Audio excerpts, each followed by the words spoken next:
So I want to tell you a little bit about Muhammad, right, the prophet, and the timeline. So Muhammad, you'll notice, was born in 570 AD, and Islamic history begins in 622 AD. And so you'll notice this is a little later in his life, right? Way past the time that most of us think, we're going to do something of great importance. At least, I think that's kind of like a stereotype is like, if you're hitting your 50s, maybe you're at the tail end of your journey a little bit. But with Muhammad, this is not true, right? This is when he receives the revelation, right, from God, the oral revelation, right, and it sets forth to get it set down onto paper, right, a scribe to write it out. But of course, we know that having a revelation from God is not just as easy as saying, like, hey, everybody, God spoke to me, right? And so it is said that he was kind of going around and speaking to people through his trade caravan route, about this, but that people thought he was crazy, and that he and his family actually had to flee Mecca, right, to the city of Medina. And then once they were in Medina, they actually then still kept kind of traveling around, and he kind of then built up a base of support for the religion before they returned to Mecca. But it was a process, right, that you'll see takes about 10 years, right? And then he dies, and that's the end of that. In his story, we find that, things aren't always easy for him, but it is interesting because, again, once he actually converts people to Islam and starts that progress, he creates the religion that will grow the fastest. If you look at the Western world and the growth of religions, Christianity and Islam were kind of side by side for a long time in growth. Today, actually, Islam has shot past it as far as its growth potential. So he creates this religion with great staying power, right, after this struggle, essentially. Today, his story of kind of having to run away from Mecca and come back is actually part of the Hajj, or the pilgrimage, right, that's done when people come to Mecca. It's part of the five pillars of faith. And they call it the Hijrah, right? It was historically called the Hijrah, the flight to Medina and then the flight back to Mecca.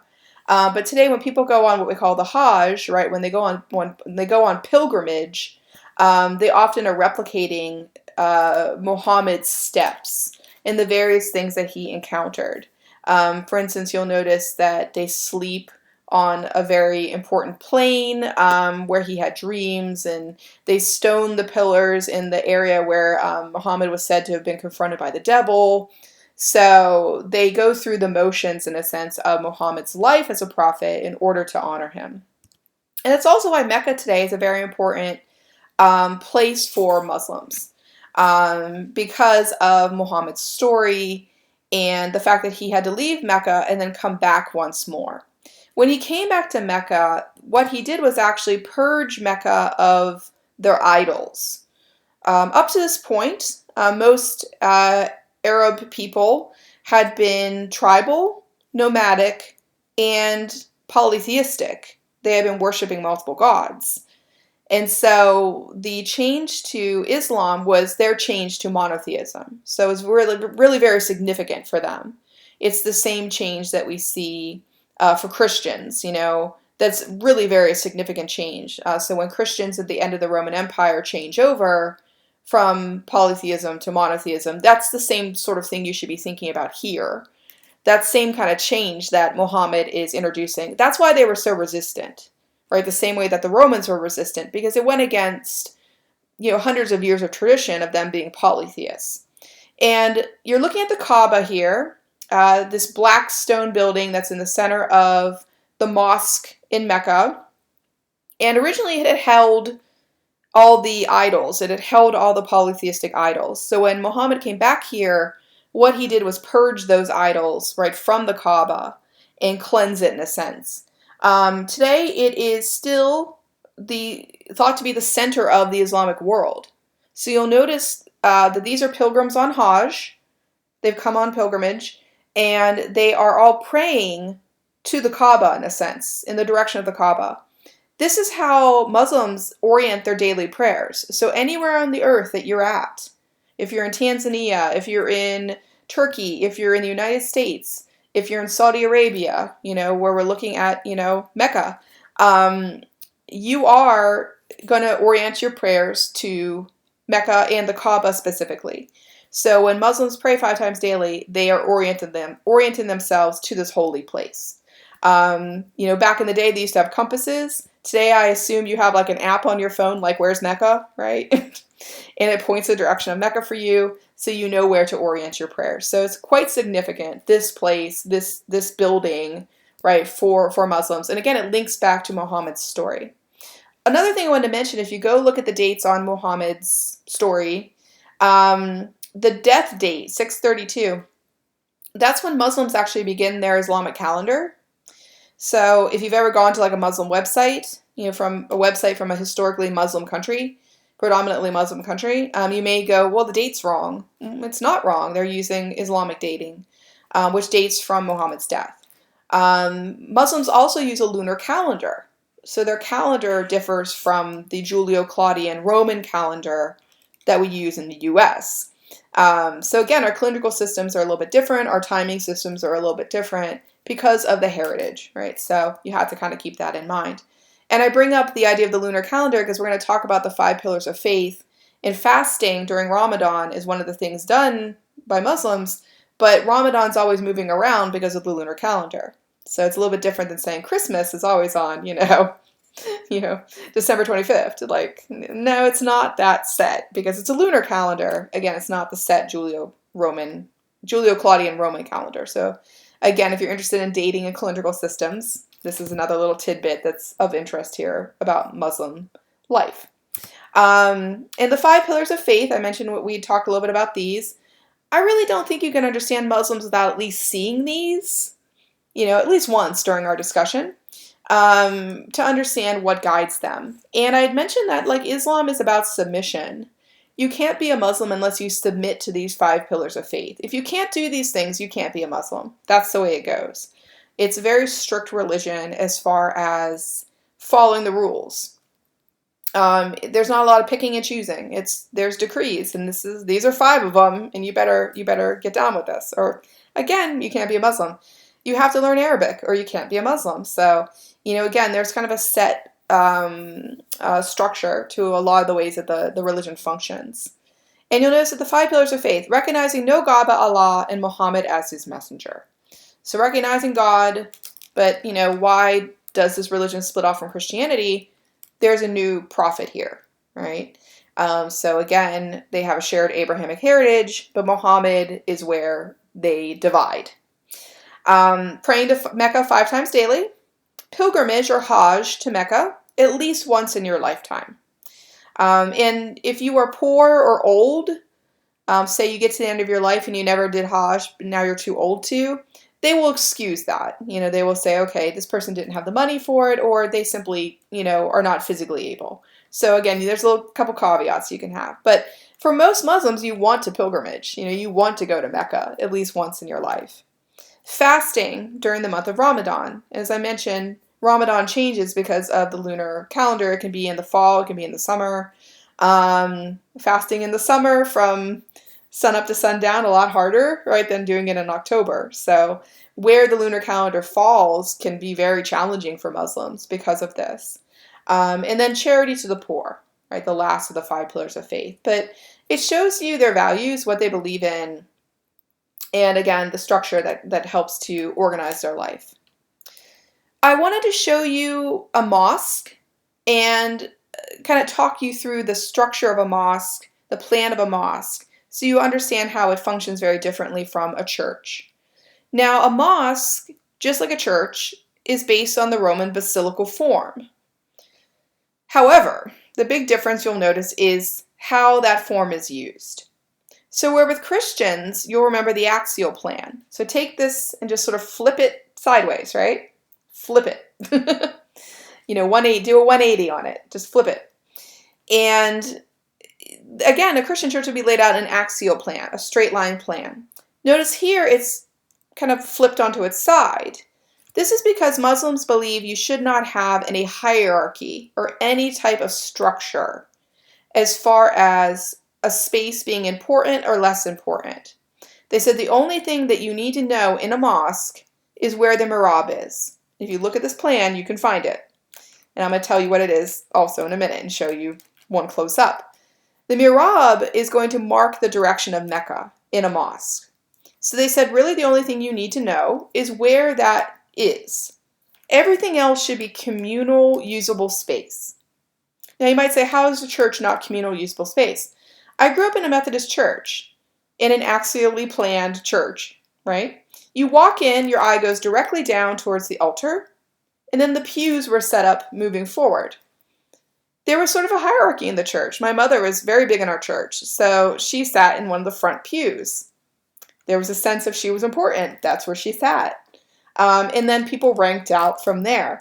Muslims say, well, why do we want to have this kind of almost unspoken hierarchy, of who's important, who's not important? Really, the only thing that needs to be important is God.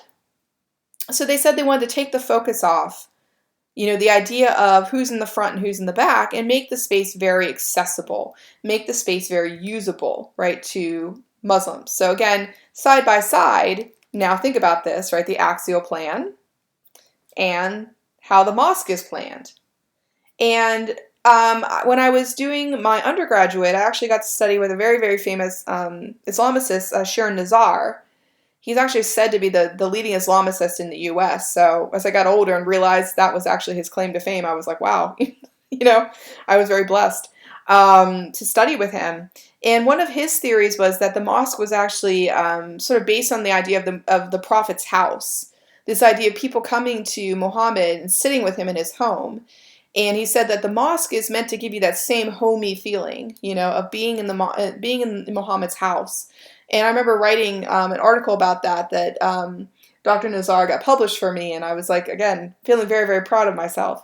But I was very taken by this idea that these two structures could be from two Abrahamic religions with such interwoven histories, but at the same time be so different in how they feel when you're inside of them or how the space is used. And again, I'm not saying one is better or worse. I'm just saying they're very, very different in how they want to communicate to you what's important in the usage of the space. Hopefully this picture helps you a little bit more. You'll note that the imam, or the holy person, right, is in front of the mihrab, or the niche in the wall that points Mecca. And behind him, you'll notice, are the faithful, and they're all praying towards the mihrab, or towards Mecca. Again, I don't really think you get a sense of anyone being more important than anybody else. So, they're all there together, praying together. And by the way, what I really love is the carpet is designed, you'll notice, to give everybody a little prayer spot. So, you're supposed to plonk yourself down in between the designs, right? And that's where your prayer spot is. And I was like, oh man, that's so cool. It's so interesting. Again, I think this is a much more egalitarian or much more sort of communal use of space in a way that's about sort of fairness and equality in an interesting type of framework. And the imam in the mosque, by the way, he's really not the same as a minister or a priest. He's just like a holy guy who's said to know the most out of the community. And so people can come and speak to him about, questions they have about their faith or whatever. But he's not really sanctioned as anybody above the others. And he doesn't really, do sermons or anything like that. I remember going to a Methodist church in my youth. And again, there was a minister and he gave sermons and he was definitely in charge of our church. The imam, in a sense, he's like, I'm just here to guide people and to answer questions and help them if I can. And you'll note that the name imam means faith in Arabic. So he's there to help the faithful right along. Here's another shot I took of a prayer rug where, again, the design actually tells you, like, this is your spot. This is where you're supposed to be. And helps to have everybody sort of give each other space from one another, right, inside the mosque itself. And I've mentioned the mihrab a couple times. So on the left, there you have another example of a mihrab. And again, this is a little niche or a little indentation in the wall. Sometimes it's very small, sometimes it's very large. It just depends. Often heavily decorated, sometimes very plain. Again, it just depends. But the role of the mihrab is to point the direction of Mecca. So it's supposed to tell the faithful, this is where Mecca is, direct your prayers in this direction. So, It's really the only thing in the mosque that draws your attention or should draw your attention. It's meant to be the focal point. You also have minarets at mosques. So when you look at the Hagia Sophia, right, you'll notice that it was used as a mosque, and so it had minarets added to it. And the minarets were used for the call to prayer. So back in the early days, of course, of Islam, it would be a person up there, a person we call the muazzin, the crier, the call to prayer, right, leader. And the muazzin would do the call to prayer out over the community. Today they use, loudspeakers, and I would assume a lot of them are taped, right? You plug your iPod in, press play.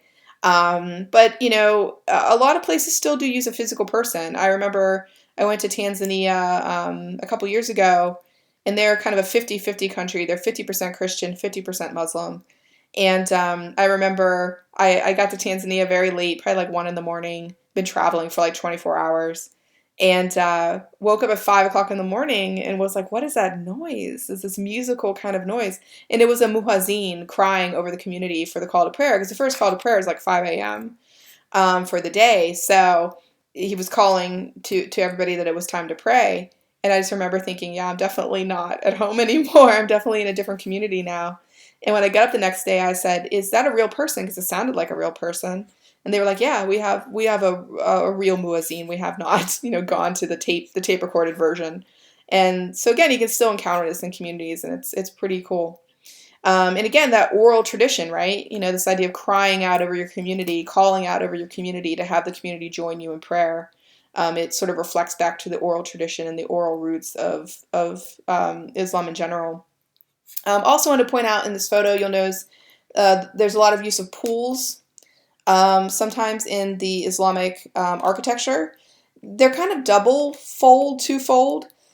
Often they're meant to represent paradise, this idea of an oasis, because if you think about it, this is a very deserty climate that Islam starts in, very dry, very arid. So often fountains and pools are used as a way of suggesting the paradise that Muslims thought they would go to, and they signified that through water. And then also you'll see ablution pools, which are where people wash themselves before they go in for prayer. So that's part of their tradition. You go into a mosque, you do not wear shoes. For women, you wear a head wrap. You need to have modest clothing on, something that covers your body. So they take modesty and cleanliness very important. It's something that's very important when you go to pray. So just wanted to mention a little bit about the pools that you see as well. The last thing I wanted to mention to you is the role of women in Islam. And this is a hotly debated topic ever since I studied Islam back in college. And it's one that, people try to sometimes, sort of disavow Islam as a religion based on the role of women. And I'm like, but it depends on how you look at it a lot of the times. Because if you look at historic Islam, I see a lot of power for women, actually. Here you're seeing a painting.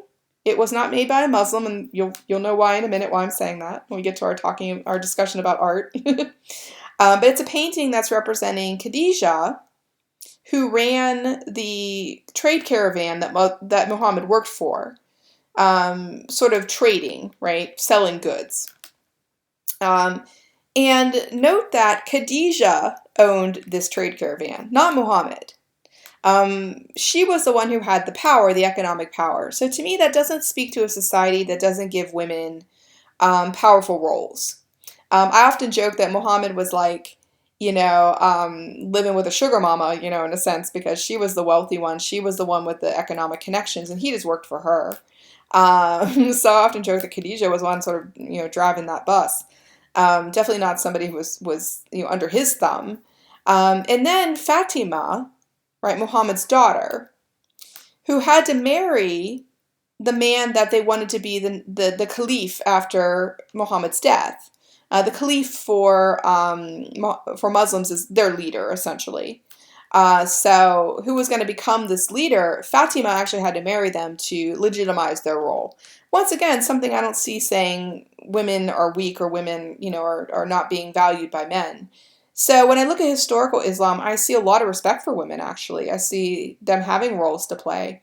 I think it's over the years, and especially when you get into fundamentalist Islam, that you see the perversion of these values. When you see things like, Saudi Arabians saying, women can't drive or they can't vote, sort of the old school stuff that they went through there. And there's still many fundamentalists, Islamic countries that women don't have the same rights. But, again, I think that is a fundamentalist perversion of what Muslims think about women. I think that if you talk to most Muslims, they talk about, sort of inequality between the genders and women as people who hold value, right, within their culture. So, and, often I get asked by people, but what about, women having to cover their bodies? What about women having to do this? And I'm like, well, a lot of this is cultural. And you have to think about how people are raised and what their values are. I did my undergraduate at George Washington University in D.C., which is a very international place. And so I had a couple Muslim friends. And when I was young, I dressed, scantily. I worked at a club as a dancer. I definitely had fun in my youth. And I remember talking to one of my friends about, well, don't you wish you could go out dancing? Don't you wish you could wear like a little skimpy outfit? And she was like, no, I have respect for my body. And I just like was staring at her, and she's like, I'm not trying to be insulting to you, but I just don't think the way you do. And that was one of the first times, when I was in college, I started to really think about like, not everybody's the same, not everybody's alike, not everyone's raised the same. And she really felt very strongly that her culture gave her respect for her body. And she thought that I was being very disrespectful to mine, just flaunting it all over town and, showing it off for free, as she would have put it. She was like, my body is going to be for my husband, that's who it's going to be for. So we sort of just had to agree to disagree, that she felt very much like, no, I know why. I have value for my body. I want to keep my body pure. It should not be looked at upon people that are not going to be intimate with it, and I was sort of like, well, I have freedom to do that if I want. And we were sort of like, okay, we're just not going to agree on this. There was no ill will, or bad feelings, because again, I think we both were trying to understand the other party. So I often say, if you want to think about women wearing the hijab or wearing the head coverings, that a lot of them were raised to think a very specific way about their body and how that body would be valued. I remember once I saw a news story about women in, I think it was Iran, and they had just gotten their first convenience store, like a 7-Eleven, and they had these magazines, like, on a rack, basically like, fashion magazines, swimsuit, magazines, whatever. And the women were actually protesting at the store. And people were like, why are you protesting this? Aren't you glad you have the freedom to pick up a fashion magazine? And they were like, these women don't have respect for their bodies. Like, I don't want to see that. And when I'm talking about a fashion magazine, I'm talking about like Cosmo or Vogue. It was just a woman wearing like, a sleeveless dress. But to them, that was like a bridge too far. So I think that, again, a lot of this comes down to how you're raised, your culture, and, understanding that's really important, to understanding that perhaps these women aren't as upset about this as you think they are. When I was traveling in Turkey, which is a very sort of secular Muslim country, I asked women a lot about what they wore and if they were okay with it. And it was surprising to me the amount of women who were like, oh yeah, I don't have a problem wearing all this. It's I do it for my culture and my religion, and I want to be, keeping my body covered for my husband. And I was like, okay, wow, okay. So again, we all can have our own sort of feelings on how we might approach this matter. But again, I think the role of women in Islam, there's a lot more to be said there besides the surface arguments that you sometimes get into with people. And it's interesting, if you actually get to talk to people who are Muslim, how much insight you might get into this matter as well. Now, of course, we're going to move on and look at art, right? And we're going to talk about the role of aniconism. And we'll jump into that in our next section.